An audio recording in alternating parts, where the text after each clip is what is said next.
BJP এটাই বলছে, আমরা বলছি 1 থেকে 1.5 কোটি ভুয়ো নাম আছে।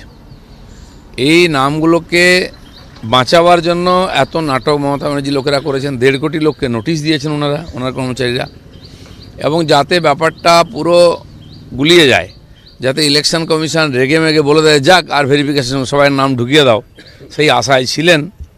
তো সেটা হচ্ছে না। ওনারা গেলেন কোর্টও বুঝে গেছে এনাদের চালাকিটা, তারাও ছাড়ছে না। এই যে শুদ্ধিকরণ চলছে ভোটার লিস্টের, সবাইয়ের দিকে তাকিয়ে আছে। আমরা চাইছি এটা ঠিকঠাক হোক। নির্বাচন কমিশন এবং আদালত সবাই পশ্চিমবাংলার পরিস্থিতি বোঝেন, কারণ পশ্চিমবাংলা একটা বড় থ্রেট হয়ে গেছে। এখানে এত বিদেশি লোক, অবৈধ লোক ঢুকে পড়েছে, তারা যদি নাগরিক হয়ে যায়, ভোটার হয়ে যায়, তাহলে তো গণতন্ত্রের কী মানে থাকে? দেশের সুরক্ষায় আর পড়ে যাচ্ছে এখন রিস্কের মধ্যে। দেখুন সেদিন যে উগ্রপন্থীরা ধরা পড়েছে, তারা পশ্চিমবাংলা থেকে গেছে এবং টিএমসির মেম্বার, টিএমসি পার্টির লোক তারা। তো উগ্রপন্থী, গ্যাংস্টার, অ্যান্টি সোশ্যাল, এই সমস্ত লোকেরাই এখন টিএমসিকে চালাচ্ছে।